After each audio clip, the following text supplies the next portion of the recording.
Her son up at bat one moment. The next, she and her husband are rushing him to the hospital. We were on the inside very panicked. You know, parents worry about concussions, broken bones, and of course sprains when their kids play sports. Boy, it scares you sometimes to watch them compete. There is another injury sending children to the emergency room this summer. Our Dr. Frank McGeorge shows us what it is and the one thing you can do to protect your kids. Look straight ahead. Terry Dean is at one of his many follow-up appointments to make sure his left eye is okay. Very rarely, if the eye is injured bad enough, you can have long-term damage that causes the pressure to be high. But we're still too early to even worry about that. The 14-year-old plays catcher and first base for the Michigan Bandits. He was hurt during his first tournament this spring. I was up the bat, and then I had 2 strikes, and I swung, and then the ball ricocheted off the bat and hit me straight in the eye. Coaches then said he needs to go to the hospital. So I looked at his eye, and it was where it would be blue normally, it was black. It didn't hurt at first, and then like when I got into the car to go to the hospital, it started to hurt. The family lives in Davison and rushed their son to Hurley Medical Center in Flint. We were on the inside very panicked, and Terry was on the ride to Hurley. He thought for sure he was going to lose his eyesight because he couldn't see.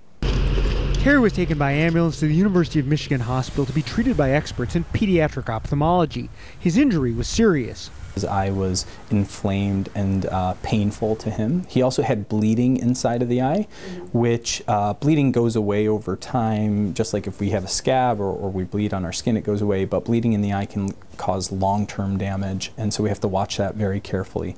OFL. It can cause glaucoma, it can cause cataracts, and those can cause blindness later on in life.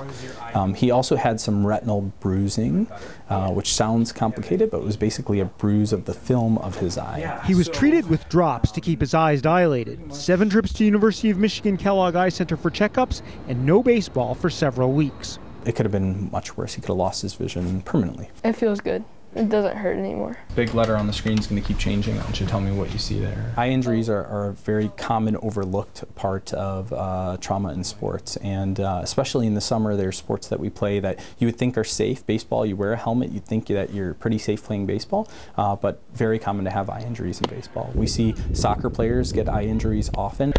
We see kids sometimes that are injured swimming, that they get kicked in the eye by someone else who's swimming. So I would have never guessed this type of injury, but an eye is just as, vulnerable as any spot on your body.